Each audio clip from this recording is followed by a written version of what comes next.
This is Talk About Topeka on Gab Local TV. This episode sponsored by Field of Greens and The Break Room. Here's your host, Chris Schultz.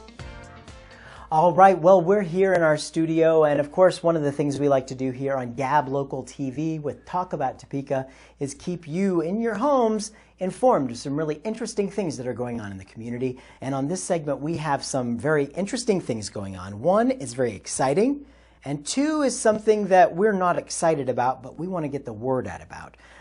Frank, we had our good friends from Topeka Performing Arts Center, as I get tongue-tied there, over here, and we were talking about the shows they had coming up. Danu, The Price is Right Live, Second City's coming to town. We'll be telling you about that on an upcoming episode. But they had, I got a press release from them about the logo contests. We talked a lot about this, right, Frank? Yeah, we did.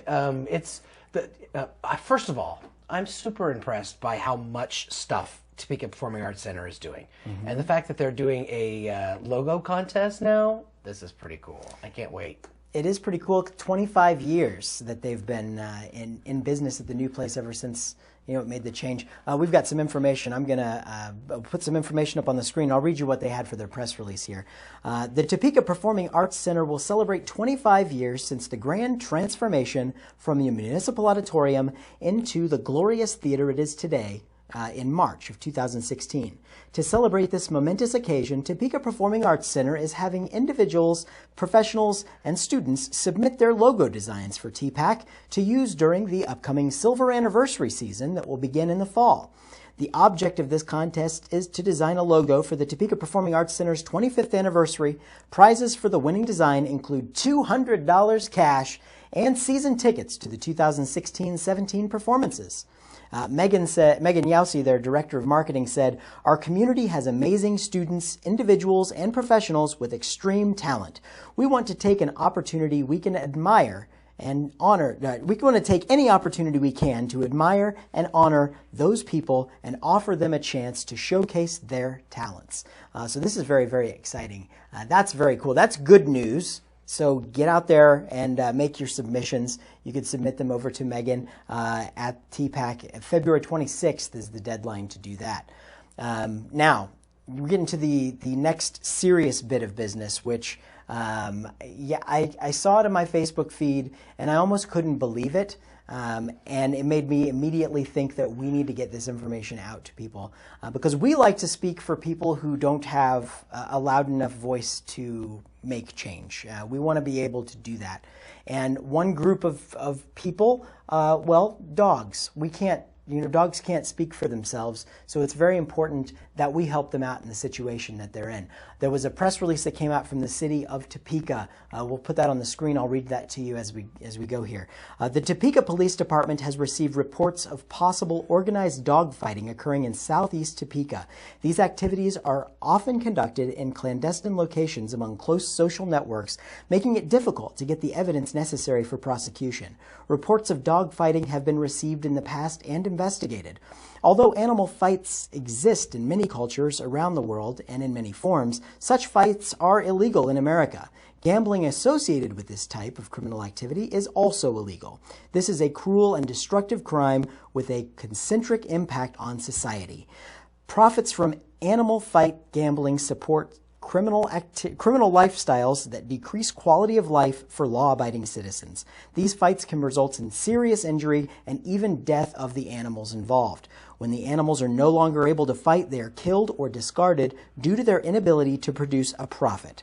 Owners of fighting dogs are known to raise them from puppies and abuse them in an attempt to test their aggression, increase their aggression, and make them more resilient. One tactic of training is to provide the fighting dog with a bait dog, which in most cases will often be small, non-aggressive, and docile dogs. The purpose of the bait dog is to trigger an increase in aggression and encourage the fighting dog to kill. The Topeka Police Department takes reports of animal fighting very seriously. We are asking the public's assistance in identifying animal fighting rings if they are currently active in the Topeka area. And I think that is just disgusting. If you know of anybody who's participating in anything like this, please turn them in. It's not only illegal, it's inhumane, and it's disgusting. They went on in their release to give a little bit of information on what you should look for.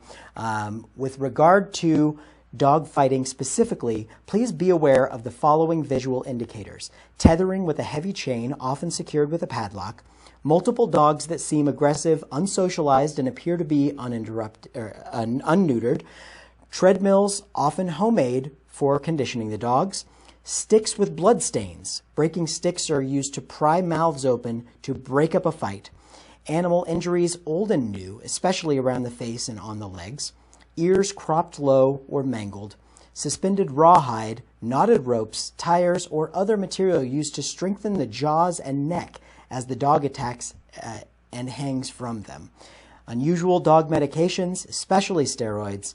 It should be noted that while pit bulls are generally associated with dog fighting, they are not the only breed used. Anyone with information regarding active animal fighting activities in Topeka is asked to contact Crime Stoppers at 785-234-0007 or the Topeka Police Animal Control at 785-368-9021. I certainly encourage each and every one of you out there, if you notice anything suspicious, we need to put a stop to this. Anybody with an animal at home or a pet, you know that they're members of the family and they needed to be treated as such. We have plenty of dogs in our studio. One of them is operating the equipment right now, Frank, and we wouldn't want anything to happen. Hey, wait to a minute.